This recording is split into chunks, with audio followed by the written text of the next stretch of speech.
Hello my sea pumpkins, Seabro here, and in this video we'll be looking at the basics of dive compositions. Okay, so dive. Dive is a composition that can move freely around the map. It is often comprised of mobile heroes that can take high ground, surround the targets and pounce on them, bursting all of their cooldowns and taking down the enemy. It plays like a pack of hyenas. You slowly move around the map, out of the enemy sightlines, and then BAM, you commit. Bit of a simplification, but you get what I mean. Dive has actually changed a lot since Overwatch first came out as a game, so lots of guides are really outdated, especially since Brig was introduced to the game. Dive was originally Winston, D.Va, Genji, Tracer, Lucio and Zenyatta, or a small variation on that composition. This composition of dive was pretty simple. You gained control of the high ground, waited for your cooldowns, and jumped whoever the Zenyatta had discorded.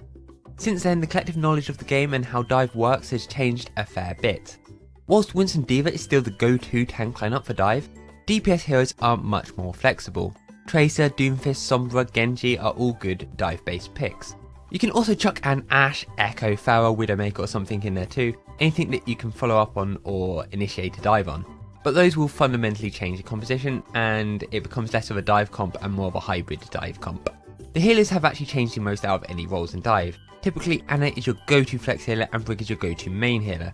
Ana keeps Winston alive for longer, allowing him to play more aggressive, and Nano Winston is a really strong combo, especially against another Brig-based backline.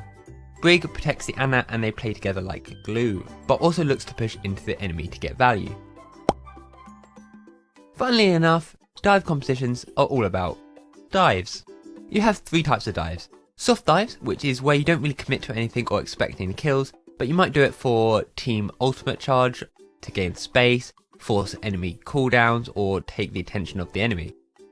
Hard dives is where you commit to a specific target. This is usually saved for when you have all of your cooldowns, everybody's in position and ready to commit to a target. Counter dives, this is when you dive the team that have just attacked you. So if the enemy is running dive and they jump your supports, then it's very common for your tanks and your DPS to then go and jump on them. When it comes to performing a hard dive, you actually have to do a bit of work before you're ready. Generally speaking, there are three stages to a hard dive. Scouting, this is where you find out where the enemy is, figure out who you want to dive, and communicate that to your team. Staging, this is where you set up. You might take key high ground, you might surround the enemy, you might set up your Ana or Brig somewhere that have good sightlines. Basically you want to set up in a position where all of you can reach the enemy. Usually this wants to be out of the enemy line of sight. You really don't want to get spammed out whilst you are staging. And finally, the dive. This is where you burst all of your cooldowns on the enemy, you deal as much damage as possible in as small amount of time as possible, and hopefully you get a kill. You then get to choose whether you keep pressing W and finish up, or whether you want to play slow again and wait for your cooldowns to get back up.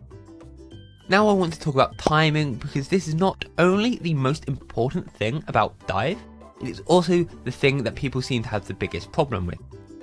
It sounds really obvious when someone says it to you, but everyone needs to dive at the same time.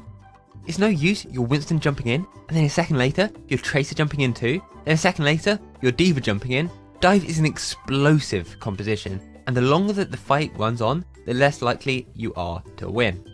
It is for this reason that most people recommend calling a 3-2-1 on all of your dives, and if it hasn't already been mentioned, then the enemy position should also be commed.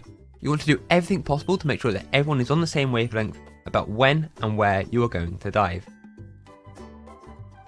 In order to initiate a dive, you need a reason, and this is really important. This reason can be that they have an Ana and they aren't going to do Jackal to protect her, so we can yeet her to her afterlife. But more commonly, especially if they have a Brig or Torb or something protecting their backline, then you are going to be looking for other reasons. It might be wasted cooldowns, if Ana has used Nade, if the enemy Winston has used Leap, if Zarya has used her bubbles, whatever. If it makes them vulnerable not to have an ability, then you can abuse that. Alternatively, it could be that they are out of position. If the enemy team is running an Ana or Zen or something, and they are totally alone by themselves, then go for it. Lastly, the common one I want to mention is ultimates. This is important because it's the only real one that you can completely control by yourself. You can use ultimates as a reason to engage, and that can be a very compelling reason. Commonly, having primal might be a reason, Nano Monkey, Nano Blade, Diva Bomb, they're all great reasons to jump the enemy. It is for this reason that ultimates are a big part of dive compositions, and cycling them so that you have one for each fight is very important. The last thing that I want to talk about is open and closed areas. In my previous 2 videos I mentioned that Brawl love closed areas and Spam loves open areas. But what about Dive? Dive definitely favours open areas, but open areas with high ground that they can utilise. Open areas of the map give the enemy team very little cover to hide from their dive. It allows your tanks to engage and disengage, and it gives your healers nice sightlines. The last place a dive composition wants to find himself in is a narrow hallway or room, and this is because you can't dive into a room or out of the room, and in most cases you'll find it very hard to find angles on your enemy. Okay, that is it for this video. It was a bit different to my previous videos, but I hope you understood and learned something. I am currently accepting VOD review requests. Link to my Discord will be down below, and it is free, so feel free to chuck a replay code in the appropriate channel. But yeah, have a great day. Next video will be a brief video on hybrid compositions. It'll be the last video on team compositions for a while. We'll be moving on to some different ideas soon. Also, make sure you let me know in the comments or in my Discord if you have any questions or any tips for my videos. Thank you so much for watching, and I'll see you in the next installment.